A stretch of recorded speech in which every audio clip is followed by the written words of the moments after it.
നിങ്ങളുടെ ഇഷ്ട പരമ്പരകൾ എക്സ്ക്ലൂസീവായി സൺ നെക്സ്റ്റ് ആപ്പിലൂടെ തികച്ചും ഫ്രീ ആയി. ഇപ്പോഴേ ആപ്പ് ഡൗൺലോഡ് ചെയ്യൂ. ഇത് സിദ്ധുവേട്ടന്റെ ഒപ്പമല്ലല്ലോ.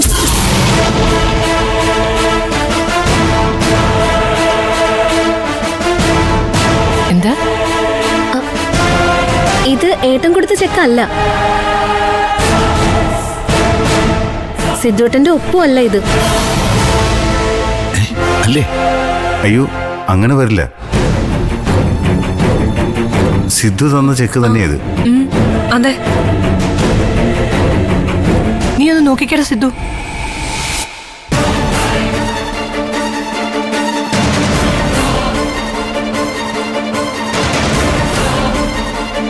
സർ, എന്തോ അബദ്ധം പറ്റിയിട്ടുണ്ട്.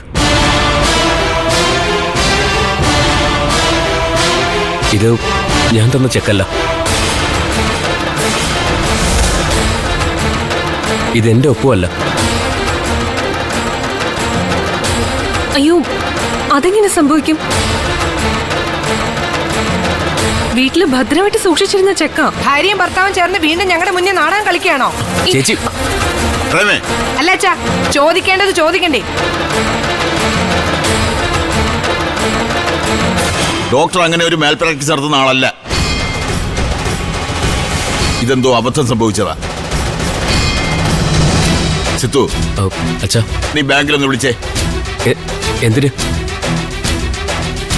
എന്തെങ്കിലും ട്രാൻസാക്ഷൻ നടന്നിട്ടുണ്ടോ എന്ന് അറിയണമല്ലോ. അച്ഛാ, അങ്ങനെ എന്തെങ്കിലും നടന്നെങ്കിൽ മെസ്സേജ് എന്റെ ഫോണിൽ വരണ്ടേ? എല്ലാ മെസ്സേജ് ഒന്നും വരില്ല.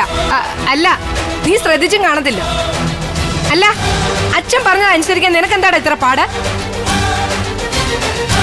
വിളിക്ക് സിദ്ധു.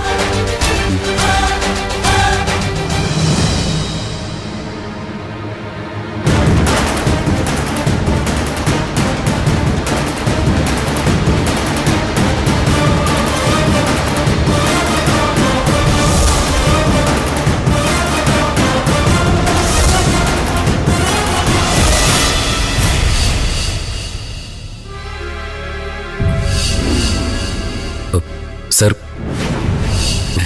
ഒറിജിനൽ ചെക്ക് ക്രെഡിറ്റ് ആയി സർ.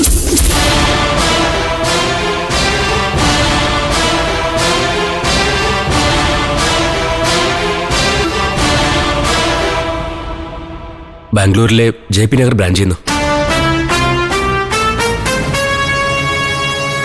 50 ലക്ഷം എടുത്തിട്ടുണ്ട്.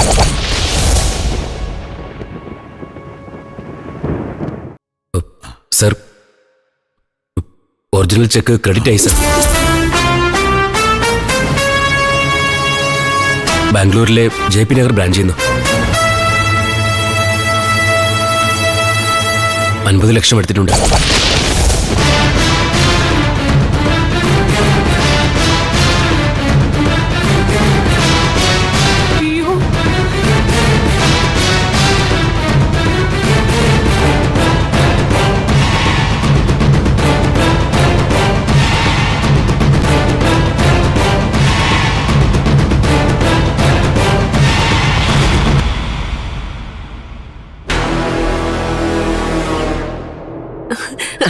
മുത്തശ്ശി, അച്ഛാ, ശരത്തേട്ടാ.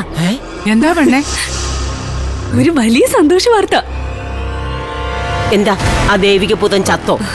ചത്തില്ല, പക്ഷെ ചാവേണ്ടി വരും. കെട്ടി തൂങ്ങി ചാവേണ്ടി വരും. കയറിന്റെ മറ്റേ അറ്റത്തെ ആ ഡോക്ടർ നിരഞ്ജനും കാണും. നിത്യകുട്ടി കാര്യം പറ. സിന്ധിക്ക് ഇപ്പൊ വിളിച്ചിരുന്നു. അവിടെ വലിയ പുകില. ഡോക്ടർ നിരഞ്ജനും സുന്ദരി ഭാര്യയും കൂടി സിദ്ധാർത്ഥൻ നൽകിയ ചെക്ക് നൽകാൻ അവിടെ ചെന്നു. ആണോ? അങ്ങനെ അയാള് തല രക്ഷിച്ചു അല്ലേ? തല രക്ഷപ്പെട്ടു എന്നല്ല, തല കുടുങ്ങിന്ന് വേണം പറയാൻ. നീ ചെണ്ട ഹോട്ടലിൽ നിർത്തി കാര്യം പറവണേ. സിദ്ധാർത്ഥൻ കൊടുത്ത ബ്ലാങ്ക് ചെക്ക് അല്ല അവിടെ തിരികെ കൊടുക്കാൻ കൊണ്ടുചെന്നത്. പിന്നെ വേറെ ഏതോ ബാങ്കിന്റെ ഒരു ചെക്ക്. സിന്ദഗി ആ കള്ളൻ കൈയോട് പൊക്കി. അമ്പട മിടുക്ക, കള്ളത്താടി. എന്നിട്ടേ ബാക്കിയും കൂടെ കേക്ക്. സിദ്ധാർത്ഥൻ കൊടുത്ത ചെക്ക് ആരോ ബാങ്കിൽ കൊടുത്ത് മാറി. അതെ ശരത്തേട്ടാ, അതും 1-2 രൂപയൊന്നുമല്ല, 50 ലക്ഷം എഴുതി എടുത്തിരിക്കുന്നു. എന്റെ തല കറങ്ങുന്നു. 50 ലക്ഷം. എന്നാലും ആരായിരിക്കും ആ ചെക്ക് മാറിയത്? വേറെ ആര്? ദേവികയായിരിക്കും. സുധി സാറിന്റെ ഹൃദയത്തിന്റെ കാശ് അവരങ്ങ് വാങ്ങി. നിരഞ്ജന അവരും ചേർന്നുള്ള കള്ളക്കളിയാ, ഉറപ്പാ. അതിനാണ് സാധ്യത. അല്ല, അത് തന്നെയാണ് സത്യം. ഇതങ്ങനെ വെറുതെ വിട്ടാ പറ്റത്തില്ല. ഒരു കൊടുങ്കാറ്റിന്റെ കെട്ടഴിച്ച് വിട്ടിട്ട് അവരങ്ങനെ ഒന്നും അറിയാത്ത പോലെ ഇരിക്കണ്ട. ആ ദേവിക കൊടുങ്കാറ്റും സുനാമിയും ഒന്നിച്ചിവിടെ വീശി അടിക്കണം. വാ ശരത്തേട്ടാ, അച്ഛന്റെ അമ്മയുടെ മുഖത്ത് നോക്കി ചിലതൊക്കെ ചോദിക്കണം. അവര് ആ പേരും കള്ളി ദേവികയെ മുമ്പിൽ നിർത്തി വേണം ചോദിക്കാൻ. വാ ശരത്തേട്ടാ. വാവുള്ളവരെ ഒന്നും പിന്നത്തേക്ക് മാറ്റി വെക്കരുത്. കൊടുക്കേണ്ട അടി ചൂടോടെ തന്നെ കൊടുക്കണം. വാ.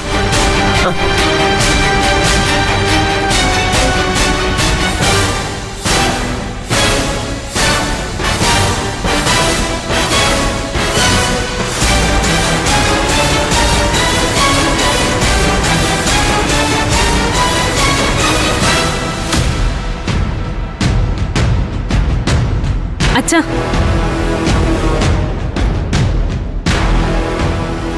ഹരഹരോ ഹരഹര. സ്വാമി ശരണം. ഒരു പടയിളകി വരുന്ന പോലെ ഉണ്ടല്ലോ. എന്താ മോളെ, എന്നാ കാര്യം? അച്ഛനെ സ്വന്തം മകന്റെ ജീവന്റെ വില അറിയണം.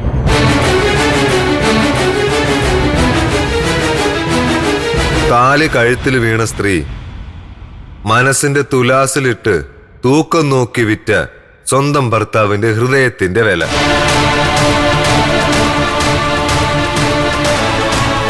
എന്താ എന്താ പറഞ്ഞേ? ഹൃദയം വിറ്റെന്നോ? എന്റെ സുധിയേട്ടന്റെ ജീവന് വിലയിട്ടെന്നോ? അതേടി,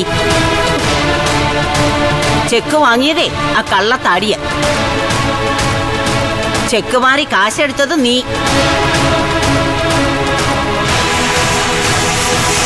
ഒന്നും രണ്ടും ഗുണമേ അല്ല, 50 ലക്ഷം.